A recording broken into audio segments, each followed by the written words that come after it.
Mis hermanos, el Eterno les bendiga. Quiero continuar con el tema del libro de Lamentaciones en el capítulo 3. Y este capítulo lo voy a dividir en dos partes, porque quiero tocar algunos puntos más del capítulo 2 y además es importante. Hay cosas que hay que entender y que, como les había dicho, me da mucha tristeza hacer estos temas, porque es como si yo viera una película de algo que va a ocurrir. Es como si yo me pudiera ir al pasado, pero veo la situación muy similar hoy y me lleva al futuro de algo que va a ocurrir y que nosotros pues no hemos pasado por ahí y no va a ser nada fácil.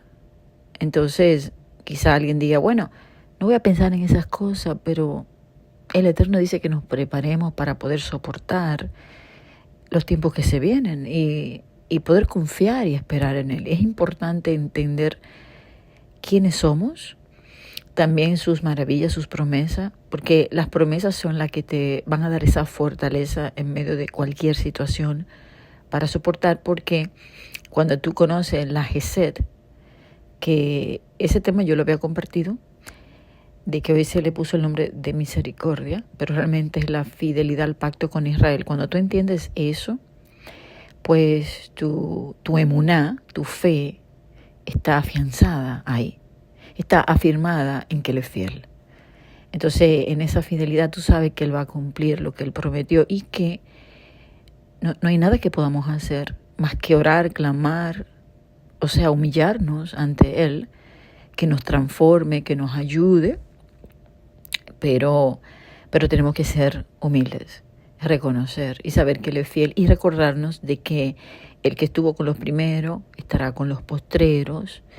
Y cuando estudiamos estos temas tenemos que visualizar nuestra vida en medio de una situación de gran tribulación, porque dice que el cielo y la tierra pasarán, pero su palabra no pasará y que se va a cumplir toda. Entonces, sabemos en qué tiempo. Podemos pensar que falta mucho, pero ¿qué tal y si falta poco? Entonces, tenemos que vivir cada día como si ya fuera nuestro último día, porque tampoco sabemos hasta cuándo viviremos y tenemos que vivir para Él. Entonces, yo les había comentado que lo que a mí me había llamado la atención de haber hecho el estudio de este libro es en el capítulo 2, el verso 14, que dice: tus profetas vieron para ti vanidad y locura y no descubrieron tu pecado para impedir tu cautiverio. Y esta palabra para cautiverio no es solamente que está hablando de que el pueblo fue esparcido por las naciones, sino también que su pueblo ha sido objeto de cautiverio o estar preso o apresado a la voluntad del enemigo, que lo aprisiona como esclavo del pecado. A lo cual la verdad te trae, Yeshua te trae la verdad, que es la libertad. Entonces, estar preso no es estar en rejas, sino que tu alma está presa a la opresión del enemigo, mientras Yeshua te abre las puertas y te dice salir presos fuera. Entonces Él vino a abrir la puerta, a romper esas cadenas para que su pueblo viva en libertad aún en medio de un desierto. Entonces, o aún estando encadenado literalmente en una cárcel, somos libres en Él. Entonces, aquí en este capítulo 2, esa parte, no se la mencioné cuando hablé del capítulo 2 porque lo había mencionado en la parte 1. Pero es importante entender que hoy en día hay tanta falsedad, doctrina desviada, que el pueblo no entiende dónde es que se debe arrepentir. Y el pueblo se ha quedado cómodo ahí. Y por esto se viene la tribulación. Les había dicho que cuando el pueblo se desvía de la verdad, Elohim levanta a esos fieles y los envía a esos profetas, como levantó, por ejemplo, Isaías, Jeremías, y en este tiempo levanta siervos, los envía, pero esos siervos no son escuchados y son puestos a un lado, como no escucharon a Ezequiel, ni a Jeremías, ni a Isaías. O sea, eso es repetitivo, pero se levantan los falsos y los que desvían, y todos a eso los escuchan. Y siempre pasa lo mismo. El pueblo echa a un lado el que trae la verdad, levanta el que trae la mentira, y llega un momento en que ya Elohim dice, ahora me levanto y ahora traigo el juicio. Y eso va a ocurrir otra vez. Entonces, estos profetas que lo que están predicando es locura y vanidad, vanas profecías, y están predicando extravío, no le han descubierto con la verdad el pecado atado de su pueblo. Y en esto hay mucho sustento escritural. Esto no me lo estoy inventando yo, estoy hablando según lo que yo he estudiado. Entonces, el otro punto es que él le dice a su pueblo que no cese de llorar, que se levante, que comience a derramar su corazón ante la presencia de Adonai, porque Adonai va a perdonar. Él permite los juicios con la finalidad de procesar a su pueblo para que reconozca, soporte el tiempo que le corresponde, que él lo entrega en manos de un enemigo. Siempre ha pasado exactamente lo mismo, no cambia. El pueblo es que no aprende. Es como que tú te tropieces con la piedra cuántas veces y te está diciendo, si ya pasó, te está dando ejemplo. Pero el pueblo vuelve a hacer lo mismo. Entonces, ahora, en el capítulo 22, ya cuando termina, el capítulo 2 dice, has convocado de todas partes mis temores, como en un día de solemnidad. O sea, todos los temores llegaron juntos. Y en el día de tu furor, nadie escapó, ni que quedase vivo. Los que crié y mantuve, mi enemigo los acabó.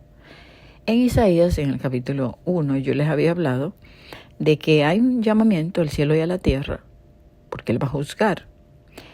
Él le dio el cántico a los hijos de Israel en el capítulo 32, ante un juicio que se viera a la tierra, y le dijo que cuando le vinieran los juicios al pueblo, que le pusiera ese cántico en su boca, para que entendieran el motivo de su esclavitud y de su cautiverio, y del por qué se venían los juicios, porque el pueblo había dejado la roca de la salvación, que es Yeshua HaMashiach. Han dejado el nuevo pacto, lo han transgredido, lo han mentido, lo han desviado, lo han extraviado.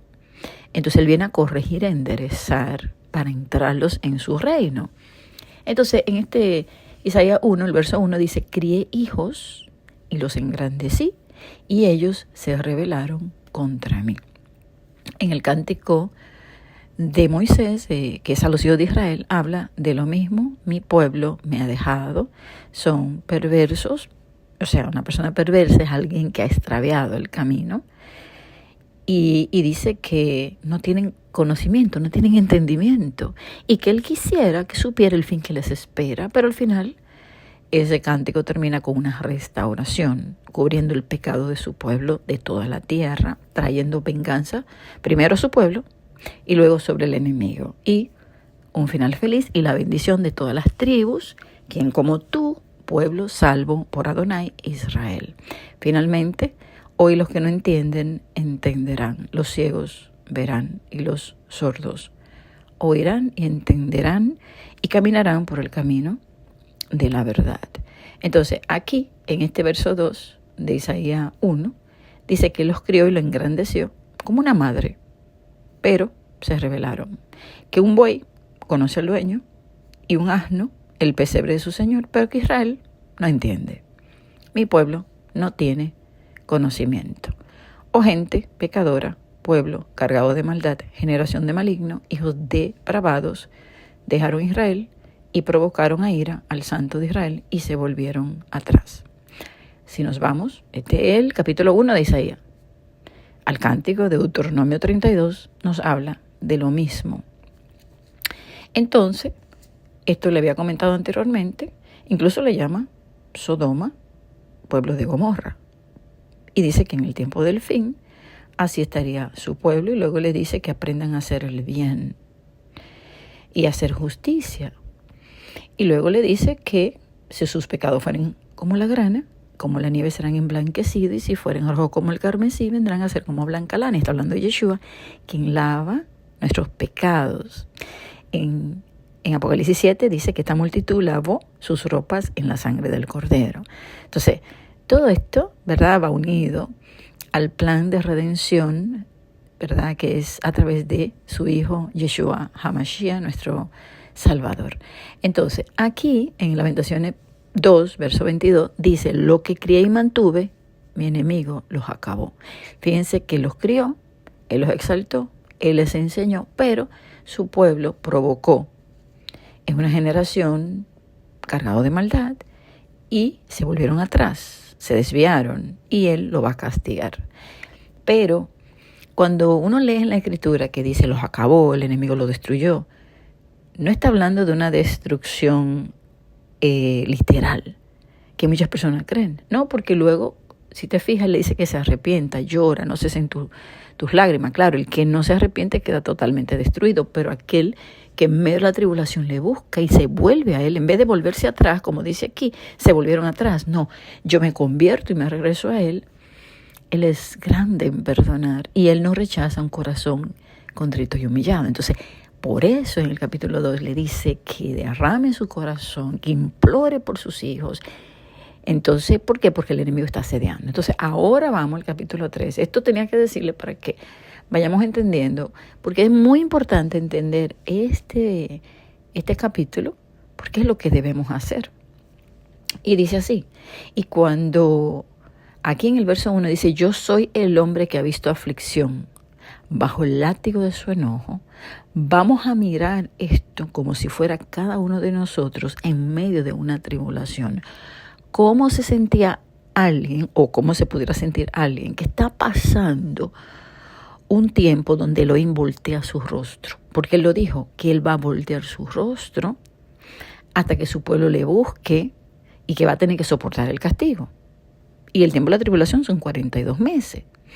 Él va a responder según lo que Elohim entienda, según Él ve el corazón de cada cual, como se arrepiente. Entonces aquí dice, en el verso 1, ¿verdad? Yo soy el hombre que ha visto aflicción bajo el látigo de su enojo, me guió y me llevó en tinieblas y no en luz.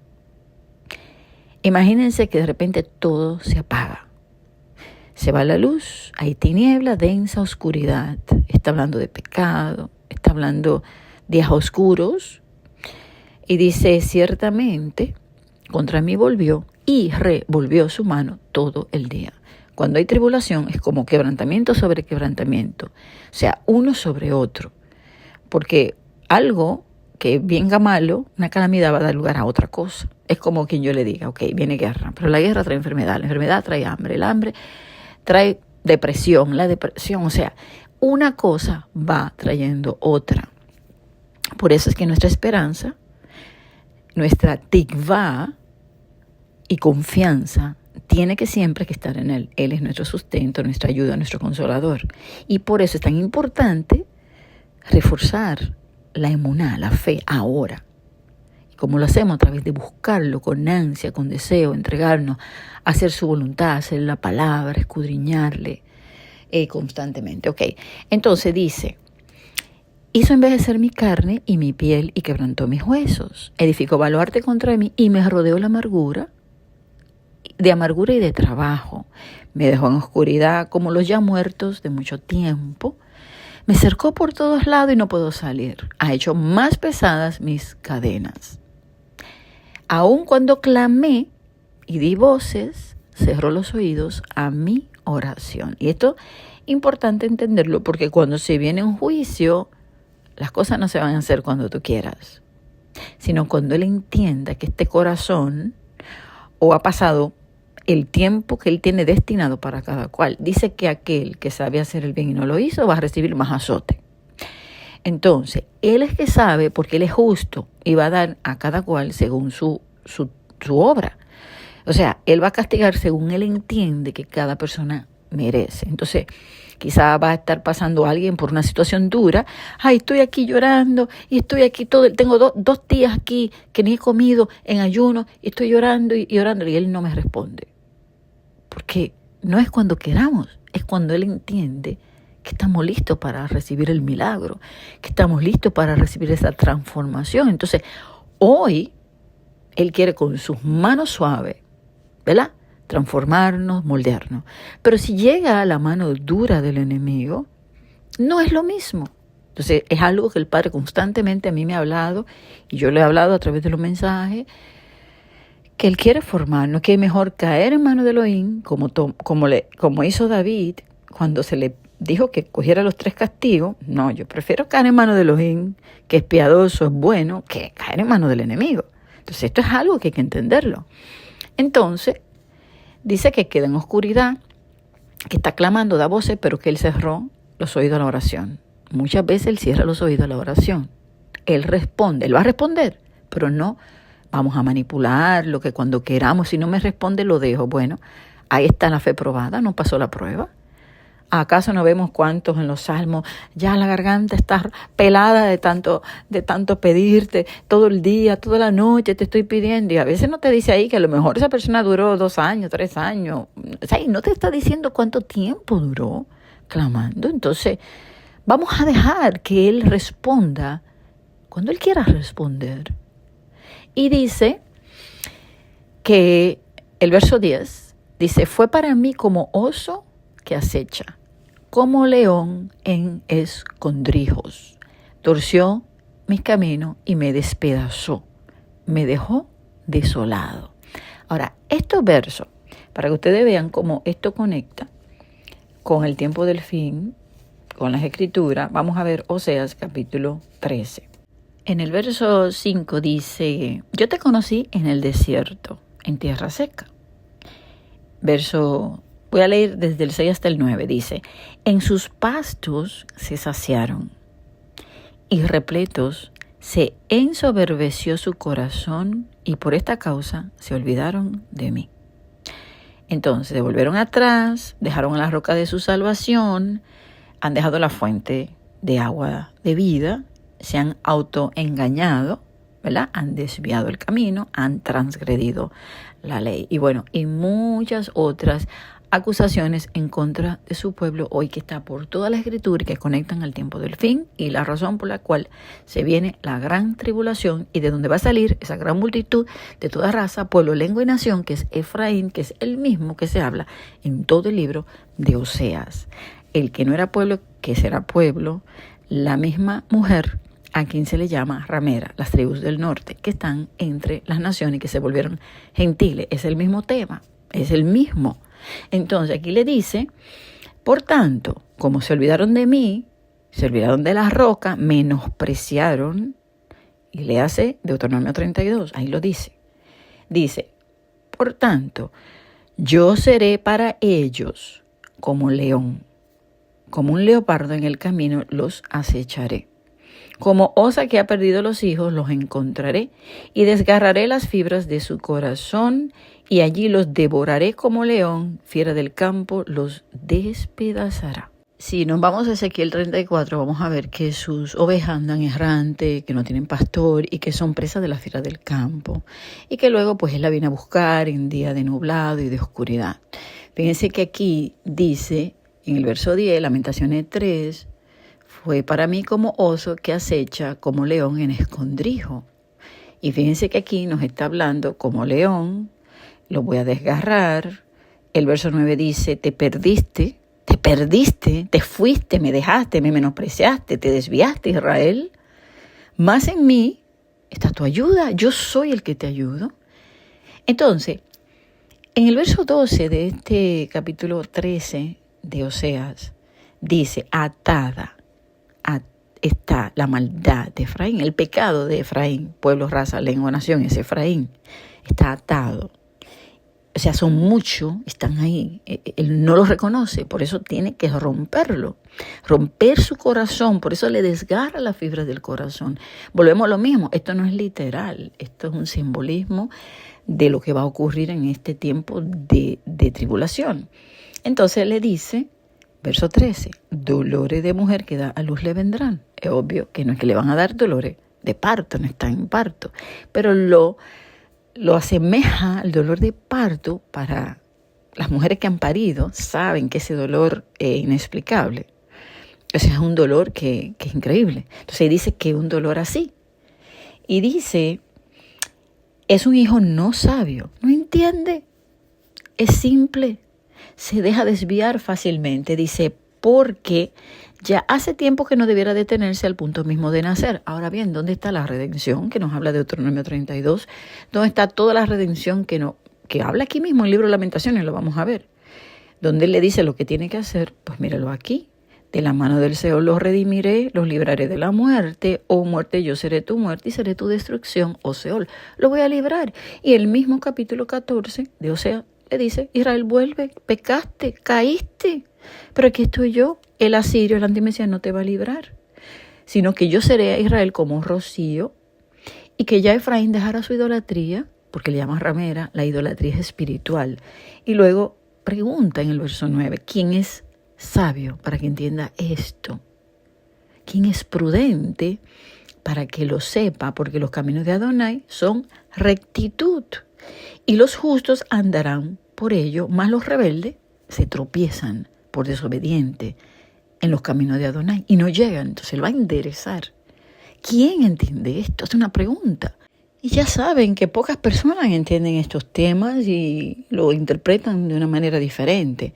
Entonces, continuando con el capítulo 3 de Lamentaciones, en el verso 12 dice, entesó su arco y me puso como blanco para la saeta. O sea, él está con la saeta, que es la flecha, y tú eres el blanco.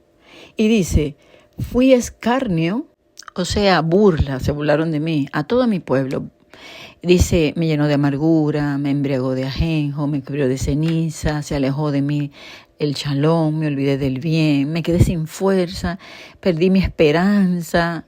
Cuando una persona está bajo una situación así, se siente abandonado, desolado, estoy llamando, no me responde. Pero bueno, ese es el proceso que todos honestamente pasamos, porque a mí me pasa esto muchas veces. Uno se siente como que el Padre te abandonó, pero Él no te abandona, pero uno se siente así. Y por eso es mejor llorar en su presencia y decirle, Padre, acuérdate de mí cuando tú vengas en tu enojo, mira mi aflicción, mi abatimiento, porque uno es bien perseguido y el Padre permite todos esos procesos ahora para que podamos descansar en el tiempo de la tribulación, para entrar en ese reposo, aún en medio de una guerra. Entonces luego dice, mi alma está abatida dentro de mí. Pero dice entonces el verso 21, en esto yo voy a recapacitar en mi corazón. Ahí es donde tú, porque te llega ese momento, pero de repente tú piensa, recapacita y medita. Y dice, yo voy a esperar en Él, porque si no es por la fidelidad de Él, ya nosotros hubiéramos muerto, porque su fidelidad es eterna. Entonces ahí está tu confianza. Y dice que nunca han decaído sus compasiones y que nuevas son cada mañana, que grande su compasión, su fidelidad hacia nosotros. Y dice, mi porción es Adonai. Dijo mi alma, no, es que Él es mío, yo soy suya, Él es mi porción, por tanto, yo voy a esperar. Yo voy a esperar con esa paciencia, yo voy a creer en sus promesas, yo sé que yo viviré, yo sé que Él me justifica, yo estoy aquí, derramo mi alma y voy a esperar en Él porque Él me escogió, Él me buscó, yo pequé, aguantaré, pero estoy aquí en su presencia. Y dice en el verso 25, bueno es Adonai a los que en Él esperan, el alma que le busca. Bueno es esperar en silencio la salvación de Adonai. Lo voy a dejar ahí en el verso 26, luego voy a continuar, porque es largo este capítulo, pero vamos a pensar en lo bueno que Él es y que vale la pena esperarlo. Y ahí te va a llegar esa paz, esa calma, esa quietud a tu alma, porque tú sabes que su salvación es para ti, es eterna, y que tú vas a esperar en ese silencio, meditando, recapacitando, sabiendo que si no es por su Gesed, por su fidelidad, no estuviéramos en este mundo ya. Entonces, vale la pena esperar. Esperar en esa aflicción, sabiendo que es necesario los juicios, Él se levanta, pero Él va a responder en bondad, porque Él va a cumplir la verdad y la Gesed, la fidelidad que prometió a Abraham, a Isaac y a Jacob. Amén.